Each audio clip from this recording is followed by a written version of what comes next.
Elle nous a pas donné de décompte. Ben là. Salut tout le monde, ça va?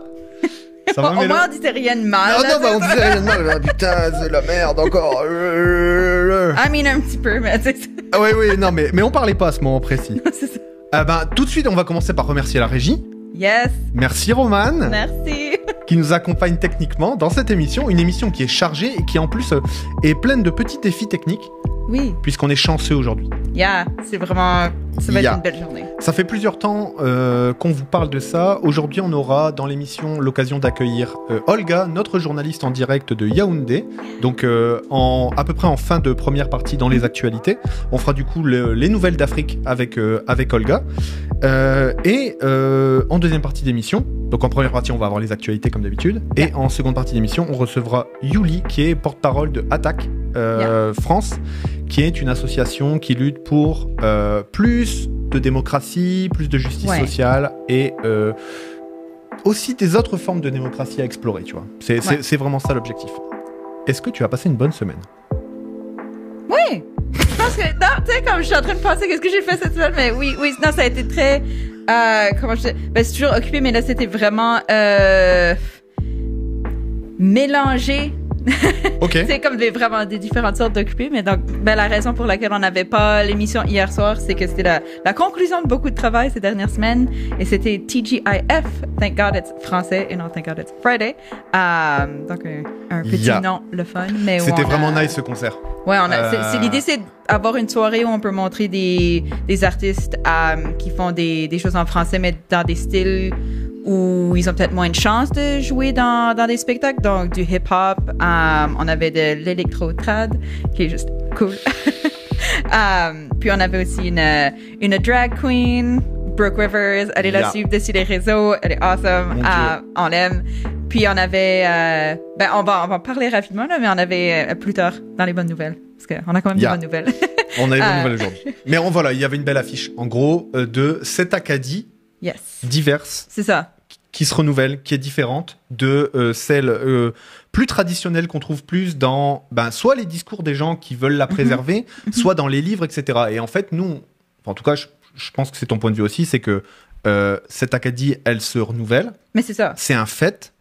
Et on doit pouvoir aller se saisir du meilleur qu'on a pour faire que ça fonctionne bien et que tout le monde se sente bien. Oui, célébrer comme le plus classique au plus récent, comme dans toutes sortes de musique, puis d'art, puis de tout, de culture. C'était vraiment nice en tout cas. Moi, j'ai vraiment adoré ce concert. Les actus. Les actus. On va passer à travers un petit retour sur l'actualité. Ça bouge pas mal dans le monde, clairement. Il se passe beaucoup de choses, mais on a quelques actus un peu phares.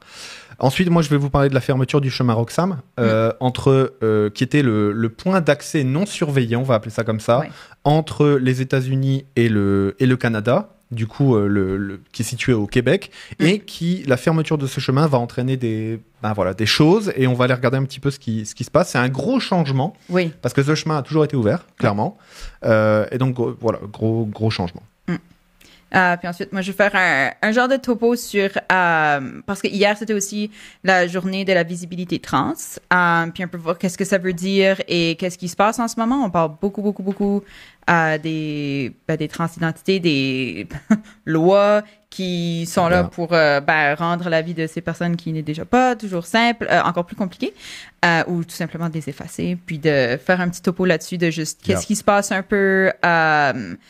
plutôt centré sur l'Amérique du Nord, je me suis mis avec ce que j'ai vu puis que je peux plus analyser et mieux comprendre. Sachant qu'on avait déjà fait un point la semaine dernière aussi sur les retraits qui peuvent avoir lieu, notamment en Ouganda. On l'a vu la semaine dernière, et puis aussi des progrès qui peuvent avoir dans d'autres endroits comme en Espagne, où il y a eu des lois très positives qui ont été votées au contraire. Moi, je vais vous parler un petit peu de Defund the Police. Qui est un petit peu un slogan qui est venu un petit peu depuis plusieurs années aux oreilles d'un petit peu tout le monde, et on va essayer de comprendre ce que ça veut dire et pourquoi c'est important de se poser la question avant même d'y répondre, de tenter d'y répondre, tu vois. Puis on aura Olga. Oui. Donc Olga Bessala, qui est notre journaliste qu'on aime déjà beaucoup, qui travaille de ouf. En fait, on a été très surpris de la tournure que ça prend, et voilà. Et on va passer à travers 3 actualités de la semaine en Afrique qui sont d'importance, et on a vraiment hâte. Alors, Et on veut aussi la remercier d'avoir accepté de commencer en fait un samedi à la place d'un vendredi. Yes. Parce qu'elle fait les nouvelles. Oui, juste avant. Là, elle est en direct de Yaoundé. Elle présente le journal local à Yaoundé. Donc, le fait que 15 minutes après, on l'appelle et on lui dise allez, vas-y, tu peux nous en parler, c'est nice. Donc, on est sur Twitch, on est sur YouTube, on est en podcast, on est bénévole, on fait ça pour rigoler, nous. Donc, il va y avoir de la bidouille technique, on le sait. Oui. Et on s'en fout. Voilà, le but c'est qu'on puisse parler à Olga et on va trouver comment faire au mieux, comme d'habitude dans cette émission, de toute façon. Exactement. Et enfin, on finira avec les bonnes nouvelles de la semaine qui sont bien. On a à peu près 30 minutes pour passer sur nos actus. Ah bah tu vois, il est à l'envers. Ah voilà. Mais j'avais remis sa tête à l'endroit. C'est Blaine Higgs. Là, c'est un signe. Non mais oui, en fait, je l'avais mis la semaine dernière à l'envers. Blaine Higgs, Premier ministre du Nouveau-Brunswick. Donc, Nouveau-Brunswick, une des provinces canadiennes, qui est pile entre le Québec et la Nouvelle-Écosse.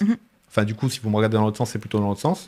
Ça devrait faire le Québec, qui est gros, le Nouveau-Brunswick avec l'île du Prince-Édouard au-dessus, et la Nouvelle-Écosse. Et le Nouveau-Brunswick est la seule province bilingue du Canada. Donc, du coup, qui a 2 langues officielles, le français et l'anglais. Et ça a été une grosse lutte des Acadiens pour pouvoir gagner ce droit-là d'avoir des services en français, puis une institution en français aussi, en plus de l'avoir en anglais. Et cette loi, la semaine dernière, on parlait de Blaine Higgs pour plusieurs sujets. Une des premières choses, c'était il va bientôt y avoir, à la fin du mois d'avril, des élections provinciales partielles. Et Blaine Higgs se plaignait, qui lui est... bref, c'est un ancien de Irving. C'est un ancien de la grosse compagnie multinationale au Nouveau-Brunswick qui défend les intérêts pas mal des plus riches, c'est un conservateur. Et Blaine Higgs c'est aussi un anti-francophone, plus ou moins assumé, on peut le dire. Il avait un parti, j'ai oublié le nom du parti exactement, mais où littéralement, ils avaient des rencontres. Et les enregistrements sont disponibles, ils sont ouverts, c'est public, où vraiment ils parlent de la menace francophone, le fait que les francophones vont faire... comment je peux dire, ça va créer un groupe de personnes qui vont être bilingues et donc ils vont prendre la place des anglophones unilingues et que c'est injuste, etc. C'est le même discours, mais tu changes juste le nom de... C'était pas l'Alliance des gens? C'est People's Alliance? C'est pas celui-là. C'est un autre? Parce que ça, c'est son parti qui l'a rebrand. Je crois qu'il y avait un autre nom avant, mais bon, si vous cherchez Blaine Higgs francophone, vous allez trouver éventuellement. Et bonjour le chat aussi, Ornithorynque Rouge, ça Gabriel et tout le monde, c'est nice de vous avoir. Donc du coup, Blaine Higgs, pourquoi on en parle là? Parce que la semaine dernière, il se plaignait que les francophones l'aiment pas. Et puis, cette semaine, il a décidé qu'il aimerait bien proposer qu'on ne révise pas la langue... la loi sur les langues officielles au Nouveau-Brunswick de manière permanente. Et en gros, il se demande pourquoi on l'aime pas. Voilà. Je voulais juste signaler ça. On ne sait pas où est-ce que ça ira, cette demande du Premier ministre. Mais en tout cas, voilà, à surveiller. C'est important de renouveler les lois sur les langues officielles au Canada en général, puis surtout au niveau provincial comme au Nouveau-Brunswick. What is that? Je me suis dit pourquoi? Qu'est-ce que ça fout là? Ah, c'est un snack. Du mammouth dans les steaks. Donc, il y a une entreprise australienne qui a décidé de créer... en ce moment, il y a beaucoup d'intérêt sur la culture de viande en laboratoire. Donc, c'est fait à partir de cellules. Alors, c'est l'idée de créer de la viande qui ne vient pas d'un animal, mais qui a quand même le goût et la constitution comme si on mangeait un steak, mais c'est un steak qui a été, entre guillemets, poussé, mais dans des cultures de laboratoire. Et donc, il y a une entreprise qui s'est dit, mais je veux faire ça avec du mammouth. Alors, ça dit mammouth, mais techniquement, ils ont comblé les manques d'ADN avec de l'éléphant. Donc, c'est pas du mammouth 100% pur. Je suis désolée. Je suis déçu. Puis, c'est sûr que c'est intéressant. Donc, ils ont fait ça. Et là, ils ont fait une boulette de viande avec la viande en laboratoire. En fait, pour l'instant, personne ne va la manger parce qu'on ne sait pas si des protéines anciennes comme celle-là, parce que je suis désolée pour ceux qui ne le savent pas, mais il n'y a plus de mammouth sur Terre depuis un moment. En tout cas, pas vivant.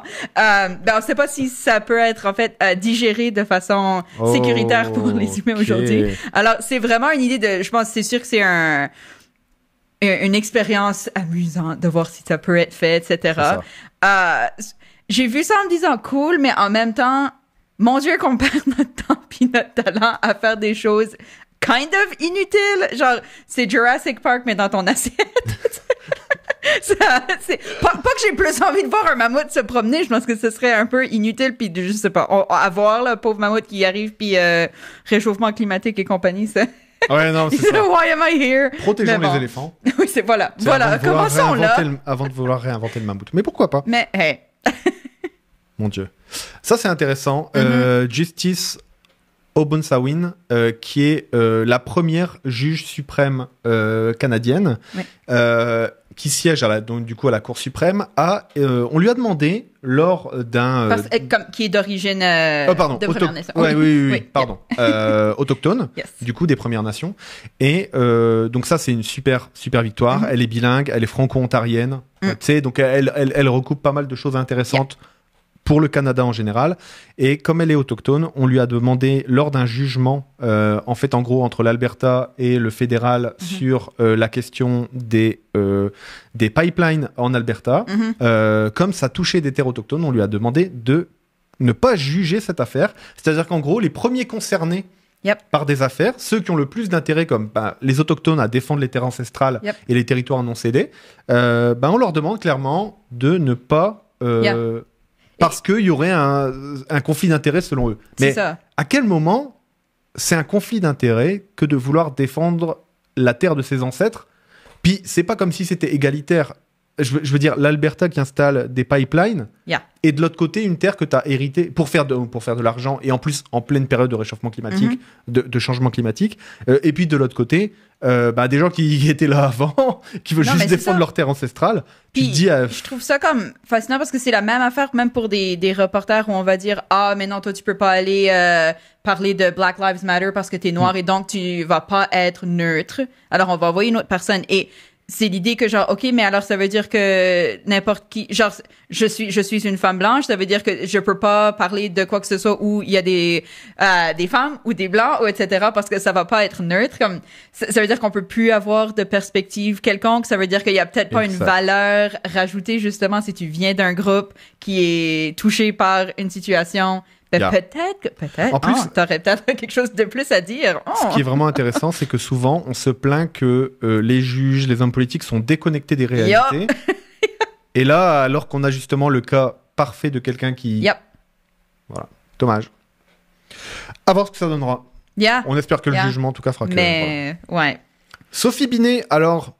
élue à la tête de la CGT. La CGT, c'est la Confédération Générale du Travail. C'est un des plus gros syndicats en France de travailleurs, qui est au centre de l'attention depuis les manifestations contre la réforme des retraites en France, que vous avez vu avec feux d'artifice, les feux dans la ville, etc. etc. Eh bien, pendant ce mouvement social, il y a celui qui était la tête, tu vois, de la CGT, Martinez, en gros, quitte son mandat et le congrès avait lieu avec des élections et intéressant de voir que c'est une femme qui a été élue pour la première fois de l'histoire de la CGT. Alors c'est intéressant, mais sans plus que ça. C'est c'est normal. On est en 2023, voilà. Et c'est surtout qu'elle porte ces combats. Elle travaille dans l'éducation. Alors c'est quelque chose qu'il n'y a pas au Canada, mais des CPE, des conseillers prioritaires d'éducation. C'est en gros les gens qui font un peu alors c'est un peu nul de dire ça, mais qui font un peu la discipline et ces choses-là, tu vois, dans les lycées. La discipline, puis aussi le développement des élèves, etc. C'est un peu... Ouais. Roman nous dit « et la police ». Donc, effectivement, oui, on peut le voir comme ça. Donc, elle a une connaissance du milieu éducatif, etc., etc. Et surtout, elle est énormément portée sur les questions de féminisme et d'écologie au sein de la CGT, qui est un syndicat de travailleurs. Donc, c'est vraiment intéressant de voir toutes ces luttes qui vont peut-être s'agglomérer à travers une figure. Son élection a été bien sûr suivie de nombreux commentaires sexistes, comme d'habitude.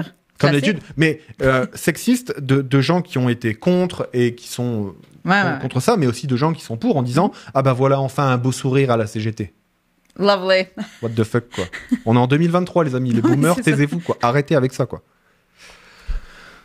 Bon, oui, voilà. Donc, ça a été un peu la nouvelle un peu partout sur les médias, en tout cas anglophones et nord-américains. Mais donc, Trump inculpé de toutes les choses. Alors, l'histoire est un peu intense parce que c'est avec des personnes spécifiques dans des postes spécifiques, mais en gros, la chose qu'il a fait tomber comparé à toutes les choses qu'il a fait qui auraient pu être, pour lesquelles il aurait pu être attaqué et pour lesquelles on a essayé de l'inculper, c'est que, donc, il a payé une actrice de film adulte, pour ne pas divulguer certaines choses. Et, en fait, c'est que quand il l'a fait, la façon que ça a été fait, c'était pas optimal. Et alors, voilà, c'est comme ça que ça s'est passé, qu'il a été inculpé finalement parce que... Les ordures comme lui, ça me fait penser à Al Capone, où en fait Al Capone a fait des crimes, enfin voilà, un des patrons du syndicat du crime de Chicago, enfin tu vois, des trucs de fou. Ah, des meurtres dans le stop et tout là, ouais. Exactement, et puis il se fait arrêter parce qu'il paye pas ses impôts. Non, mais ça fait vraiment ça. Tu te dis, bon, l'important, c'est qu'il soit arrêté, qu'on puisse s'intéresser à lui, tu vois, et qu'on puisse le bloquer, tu vois, mais... Je trouve ça beau. Je trouve ça beau comme fin. Nice. Genre, ce qui t'a fait tomber, c'est Stormy Daniels, une porn star, exactement. Alors que t'as passé ta vie à être misogyne, tu vois, et une ordure, tu vois. Et enfin, Musk veut freiner sur l'intelligence artificielle. Oh, non. Ben oui. Ben là, qu'est-ce qui se passe? Qu'est-ce qu'il a, Papa Musk? Alors... ce qu'il dit, alors il n'y a pas que lui qui le dit, nous on aime bien se foutre de lui parce que on le trouve un peu débile, mais globalement, et puis surtout qu'il a usurpé son titre et puis qu'il se présente comme un self-made man, bref, on va pas vous faire le couplé. Il y a une semaine ou deux, il voulait créer un IA non woke, peu importe ce que ça peut dire, mais voilà. En gros, il demande avec de nombreux spécialistes de l'intelligence artificielle, si lui peut se considérer spécialiste, mais en tout cas des technologues, voilà, si on devait faire un petit néologisme. Ouais. En gros, il se pose la question des risques qui peuvent être provoqués par l'intelligence artificielle. Et en fait, beaucoup de monde voit dans ChatGPT puis dans d'autres intelligences artificielles, des risques pour l'humanité. Yep. Je pense que, je sais pas pour vous, mais moi, par exemple, qui travaille dans le monde de la communication, etc., en tout cas, voilà, moi je fais pas un travail manuel, tu vois, je fais plus un travail intellectuel, si on devait le décrire comme ça.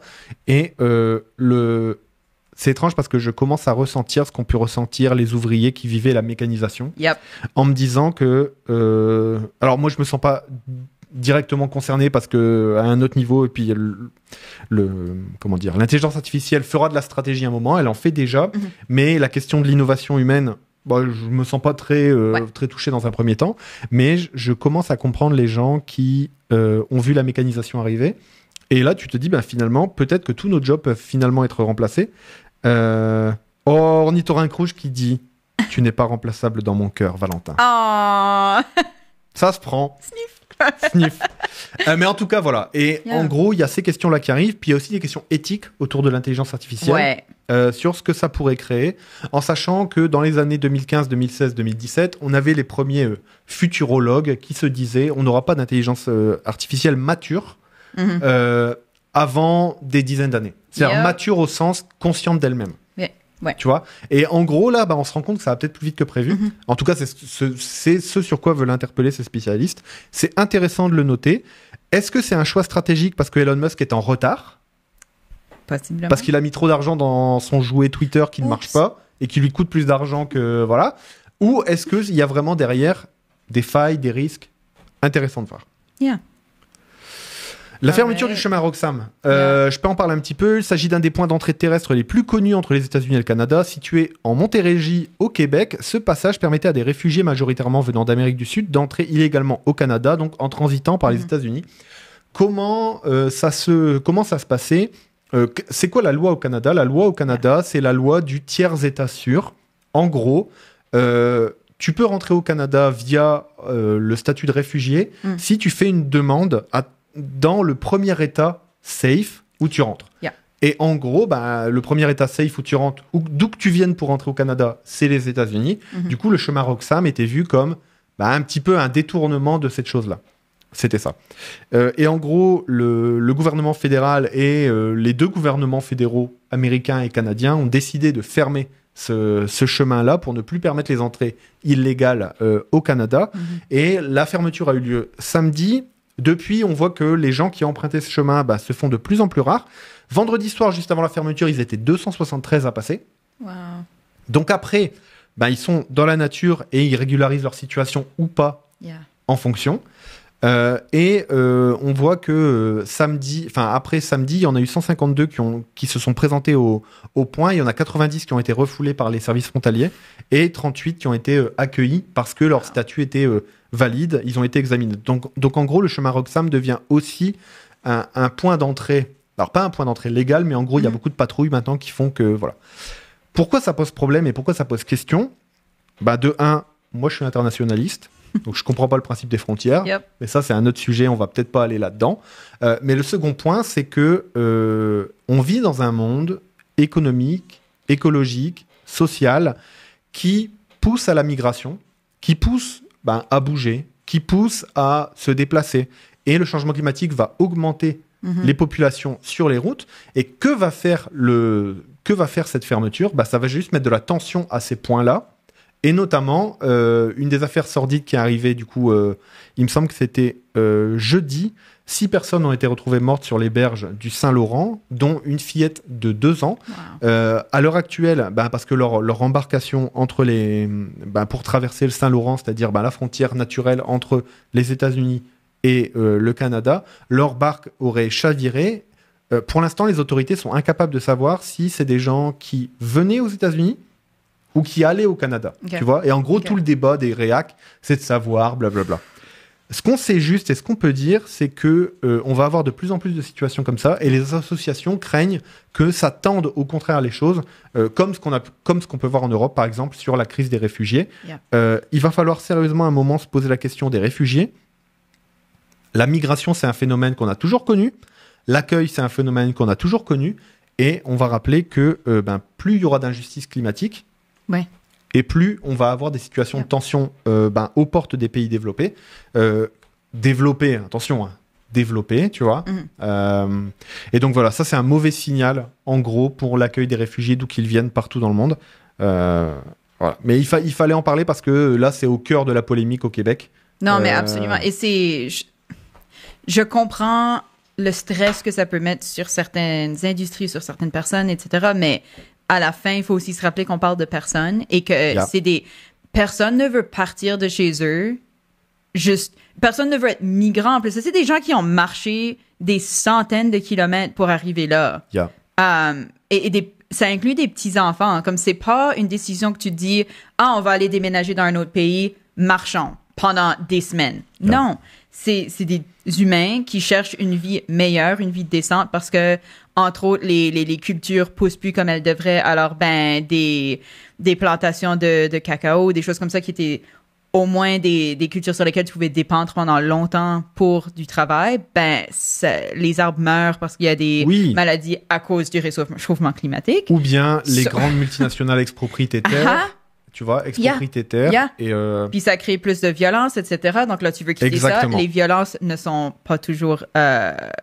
des raisons légitimes pour être réfugié, etc. Donc, il y a beaucoup de choses à discuter là-dessus, mais rappelons-nous que ce sont des humains qui cherchent une vie au moins décente et safe. Et que nous-mêmes, nous sommes des humains. Moi, je suis un immigrant. Je suis un immigrant ici au Canada, mais mon père était immigrant d'Italie vers la France. Toi, je sais que tes parents sont aussi immigrants de la France vers le Canada. Donc, on est tous des bougeurs. Non, mais c'est ça. C'est ça. Right. Donc, un genre de topo sur plusieurs choses qui se sont passées. Donc, hier, le 31 mars, c'était la journée de la visibilité trans. Alors, ça a été créé par la militante trans Rachel Crandall en 2009 au Michigan. Et puis ensuite, ça a grandi parce qu'en fait, la seule autre journée qui était dédiée aux personnes trans, c'était la journée du souvenir trans, qui est c'est pas que c'est pas un jour important, mais c'était un jour pour se rappeler des personnes qui ont été en gros assassinées à cause de la transphobie. Puis c'est dit que ce serait peut-être bien d'avoir autre chose qu'une journée de tristesse et de rappel. Donc on s'est rendu là. Puis depuis, ça a grandi. Je veux faire un petit c'est un petit topo sur quelques trucs qui se sont passés sur non seulement la communauté trans, mais aussi la communauté queer.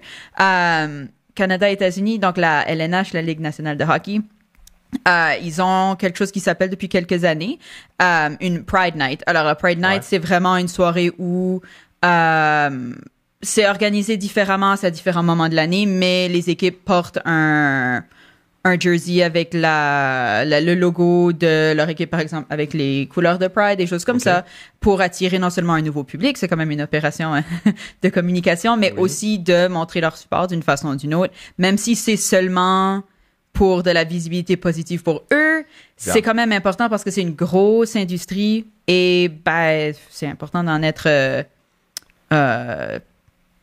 d'être du bon côté de l'histoire, on va dire. Exact. Et dans les derniers temps, donc les Pride Night ont été annulés. Il y a eu des différentes raisons qui ont été données, mais les autres activités autour des mêmes dates sont restées. Alors, on se pose des questions sur pourquoi est-ce que Pride Night a été annulé.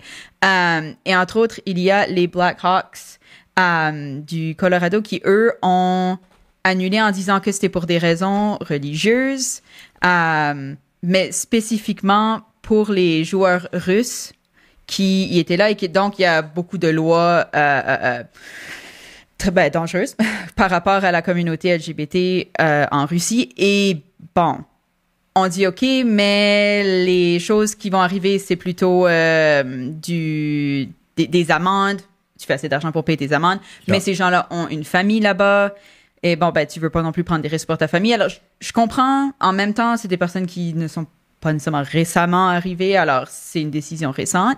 Mais bon, voilà. C'est un peu entre deux pour certaines choses. Puis je peux comprendre la peur pour ce que tu dis là, c'est qu'il y a des équipes qui jouent pas le jeu pour plusieurs raisons. Et une des raisons invoquées, c'est aussi la présence de joueurs russes dans leur rang, qui fait que si ces gens-là, ces joueurs qui sont de nationalité russe, avec des contrats de travail aux États-Unis, se mettent à porter des chandails aux couleurs LGBT, tu vois. Qui démontrent qu'ils sont en train de faire une action qui fait la entre guillemets promotion, c'est ça, de la communauté queer. Alors ça serait dangereux. Alors ils risquent des choses à leur retour en Russie. Voilà, potentiellement. C'est une horreur. Je comprends. Puis je comprends cette peur. Je veux pas l'enlever, je veux pas la banaliser. Mais en même temps, ça pose la question de quand tu es une personne publique, est-ce que tu es un peu un ambassadeur de certaines choses? Mais bon, en sentant que la Russie, il y a beaucoup de choses qui se passent et je comprends que c'est peut-être devenu plus intense par rapport à ça qu'il y a quelques années.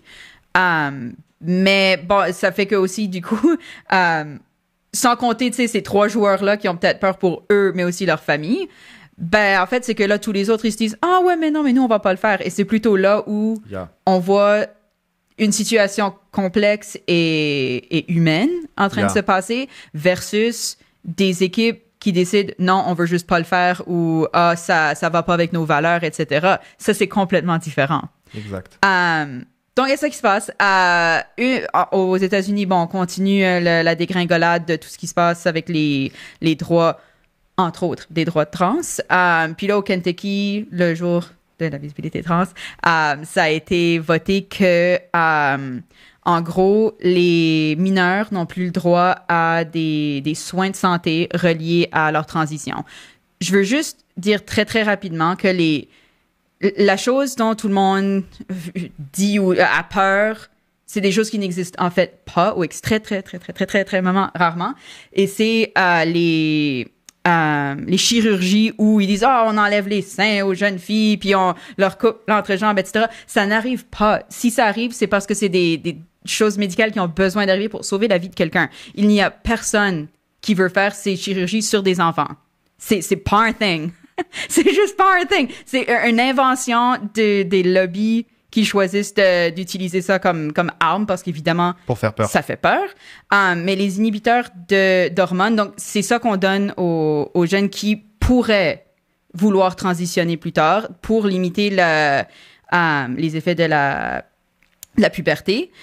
Ça a été inventé pour les enfants cisgenres. Ça n'a pas été inventé du tout pour les enfants trans. Ça a juste été donné parce qu'ils ont réalisé « Ah, ça va être utile ». C'était donné aux jeunes filles qui avaient une puberté trop précoce qui pourraient ensuite faire des problèmes par rapport au développement d'autres choses. Donc, c'est toutes des choses pour la communauté cisgenre, donc la communauté pas trans.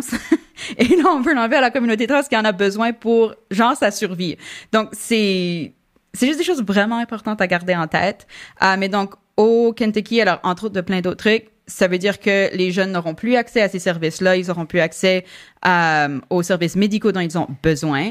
Et dans les écoles, ils vont être forcés à utiliser, donc, par exemple, les salles de bain du genre qu'on leur a assigné. On va utiliser les pronoms du genre qu'on leur a assigné, etc. C'est une horreur, ça. C'est un des politiques qui, évidemment, était contre cette loi. Il a dit comme des gens vont mourir à cause de ce qu'on a fait, parce que la raison pour laquelle le taux de suicide est beaucoup plus haut chez ces communautés-là, c'est parce qu'on n'a pas le droit de vivre, t'as pas le droit d'exister sans que ce soit un danger pour ta vie, sans avoir accès à ce dont tu as besoin, sans avoir même le respect de base humain. Donc, c'est extrêmement grave. C'est ça. Un truc que j'ai lu qui était... Alors, je veux pas faire la même chose, mais j'avais une discussion sur, tu vois, la question des minorités. Et par exemple, les gauchers. Yeah. Moi, je suis gaucher. Yeah. Donc, je suis une Non, mais voilà, tu vois, ça rentre dans mon intersectionnalité, tu vois. Genre, je suis un white dude. Mais je suis gaucher. Le monde a été designé pour moi. C'est parce que t'es de gauche, mais genre à 200%. Non, peut-être... Arrête, dis pas ça, on est financé par... Non, c'est faux. On est même pas financé. Non, on fait ça pour rigoler, on perd de l'argent, c'est de la merde. Pourquoi on fait cette émission de merde non, comme ça? Je sais pas. Bref, je suis gaucher, et donc il y a pas mal de choses qui sont pas faites pour moi. Mm-hmm. Ça m'a ouvert l'esprit sur, ok, mais je suis valide, tu sais. Non, les gens invalides, les gens pour qui le monde n'a pas été fait, tu vois. Et ça m'a ouvert sur, ok, mais pourquoi le monde n'a pas été fait de manière ambidextre, en gros, tu vois, globalement. C'était aussi parce qu'on a gommé l'identité des gauchers à travers l'histoire, tu vois. On a converti un maximum de monde. Ça a été diabolisé, etc. Exactement.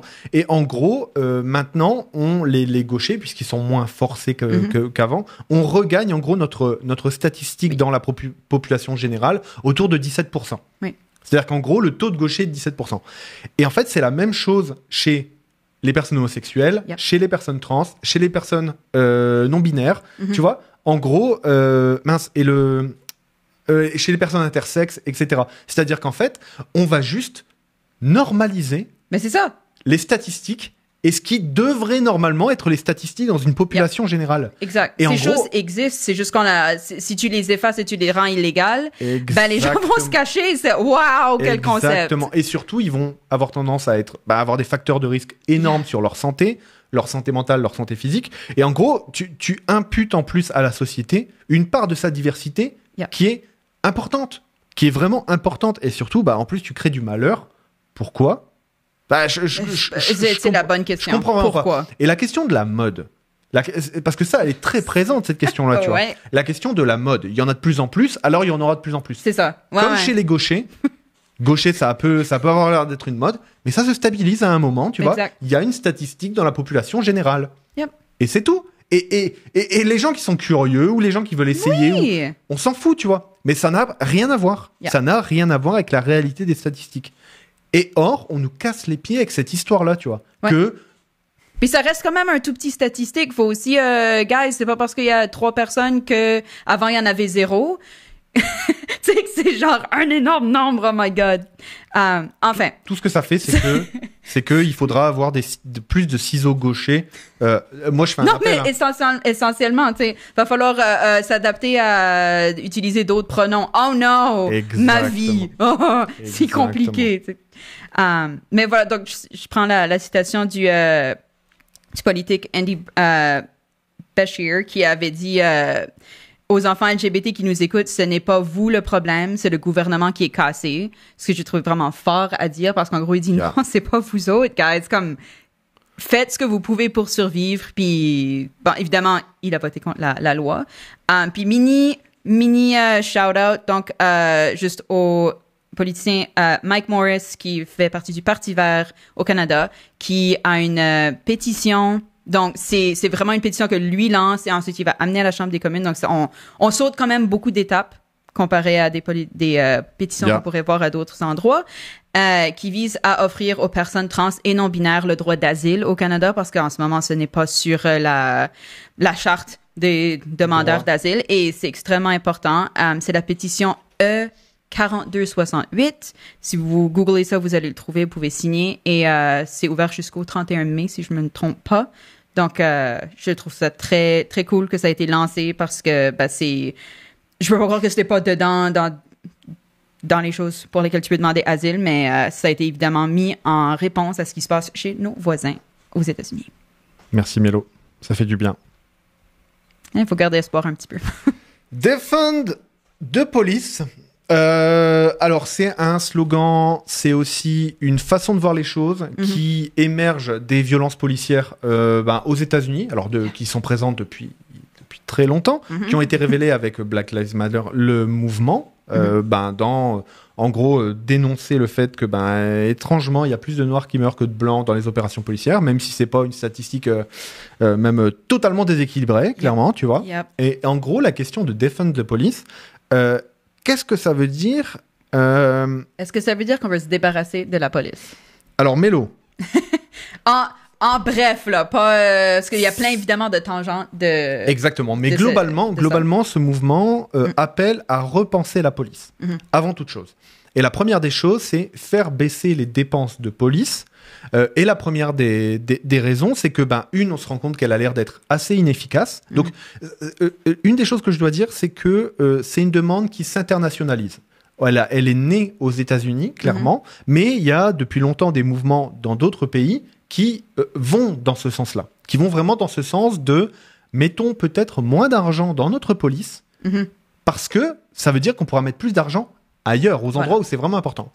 Plusieurs cas au Canada qui sont à noter, notamment au Nouveau-Brunswick, avec l'assassinat par la police de personnes qui avaient juste des problèmes de santé mentale. Une première personne, alors il y avait, je veux pas dire de conneries, je vous raconte le contexte, je donnerai pas de nom ni rien parce que je veux pas dire de conneries, mais allez chercher femme autochtone, Nouveau-Brunswick, police, vous allez trouver l'affaire. Globalement, une femme est en couple avec un homme qui vit en Ontario, ils s'engueulent par téléphone. Donc elle vit au Nouveau-Brunswick et elle dit qu'elle va mettre fin à ses jours, etc. Donc lui appelle la police du Nouveau-Brunswick en disant je pense que ma femme va pas très bien et il faudrait lui porter assistance, etc., etc. La police se pointe, on sait pas trop ce qui se passe et finalement elle se fait buter par la police, tu vois. Et en gros la question derrière c'était est-ce que la police était armée au sens compétence et est-ce que c'était le meilleur outil à envoyer pour ça, parce que visiblement la meuf allait pas bien. Et peut-être qu'elle essayé de les planter, ou j'en sais rien, tu vois, elle a vu la police débarquer dans un moment où elle allait pas bien, alors que peut-être un professionnel de la santé mentale aurait été meilleur dans cette situation. Pareil, il y a plein d'autres cas dans lesquels la police est appelée comme étant une sorte de dernier rempart contre quelque chose, alors qu'on a besoin d'autre chose. On n'a pas besoin de mecs armés pour aller s'occuper des gens. Pareil, il y a le cas d'un jeune qui était sur le trouble de l'autisme, qui a été tué par des policiers. Mais parce que les policiers n'ont pas compris ce qui se passait. Non.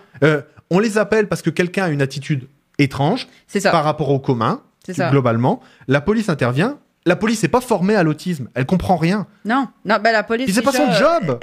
Non, mais exact, c'est pas sa job. Et... c'est vraiment, c'est pas savoir comment réagir à quelque chose qui n'est pas dans une situation qu'on t'a peut-être montrée. Alors, ça veut dire danger et ça veut dire que la réaction à cette personne n'agit pas de la façon optimale.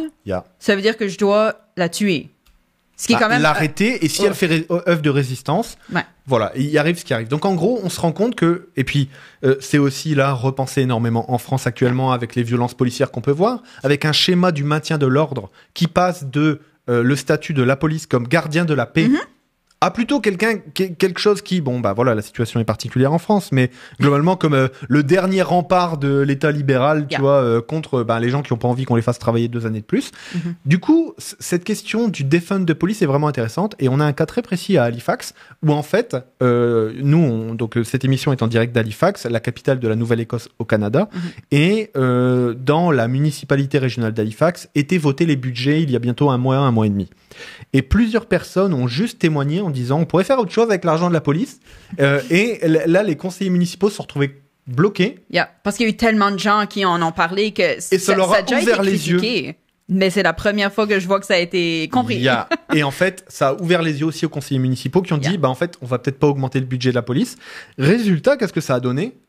Une vague d'artistes qui se sont dit there is money, on peut aussi le mettre ailleurs. Et le but, c'était de faire aussi augmenter le budget de la culture. Parce qu'on part du principe qu'une population heureuse, ça passe aussi par la culture, l'accès à d'autres d'autres sources de savoir, des arts, etc., et que ça contribue à la paix d'une société. Ben oui, complètement. Ça paye des artistes aussi, c'est bien de se repayer pour de l'art. Exactement, exactement. Et ça apaise, enfin voilà, ça contribue au vivre ensemble, qui est un peu l'objectif de toutes les sociétés modernes que l'on peut, qu'on peut connaître et qu'on peut souhaiter. Ouais. Et donc en gros, la question c'est repenser la police, ne plus le penser en termes de financement, de nombre d'hommes, etc., mais en termes de mission.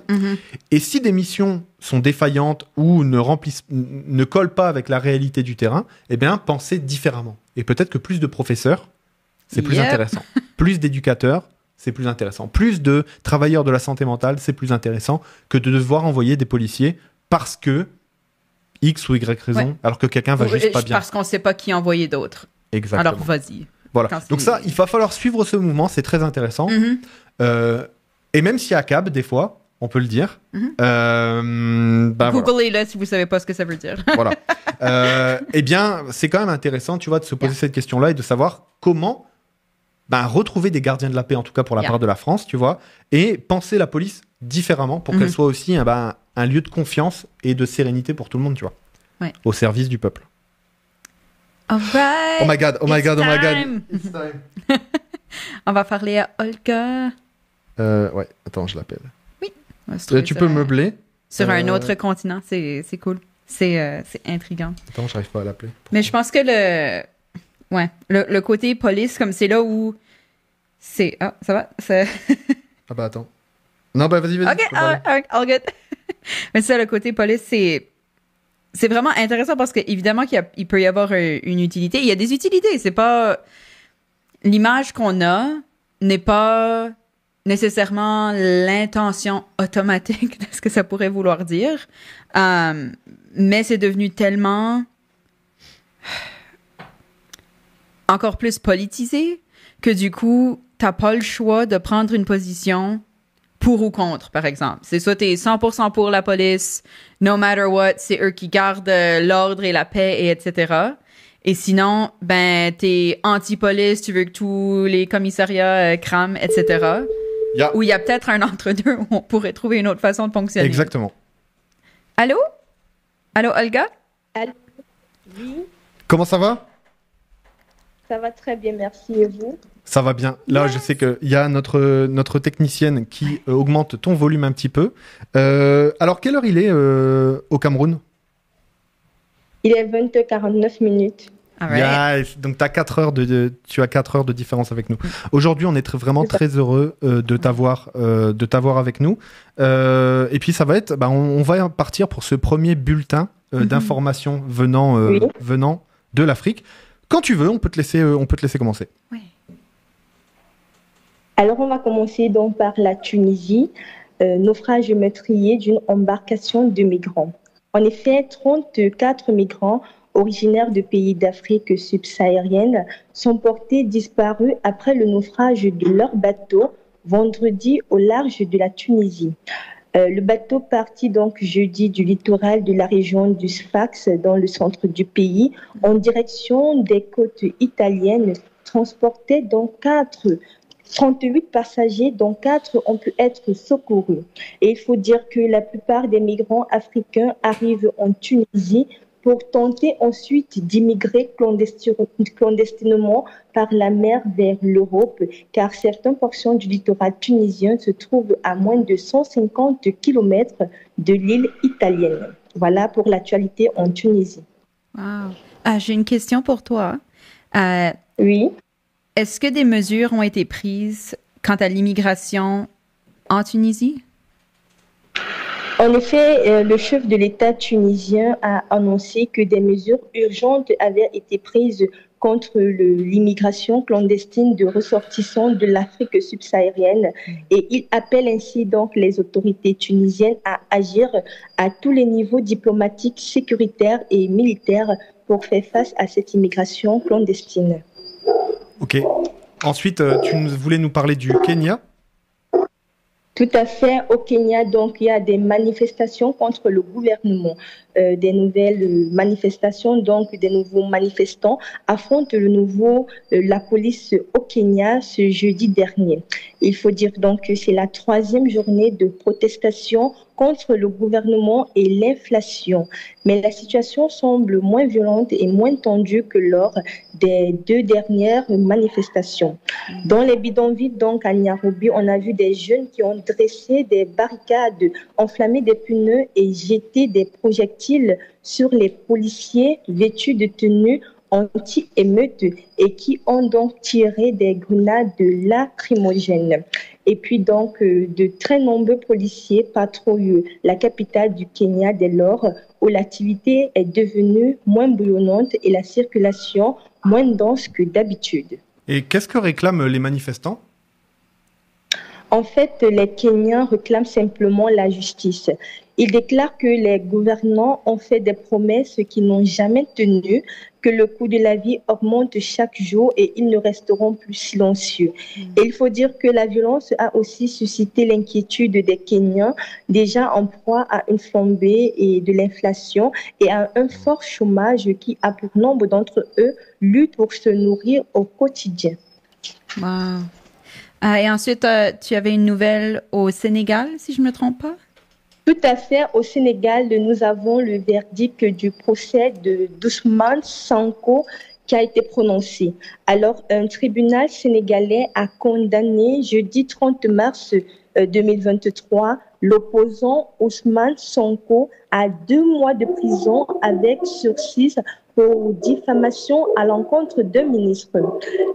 Derrière, dans ce procès en diffamation, c'est en effet la candidature déclarée de Sonko à la présidentielle de février 2024 qui est en jeu. Les tests en vigueur prévoient une radiation des listes électorales et donc une éligibilité dans certains cas de condamnation pour diffamation. Ok. Du coup, il ne pourra pas être élu dans la prochaine élection, c'est ça ?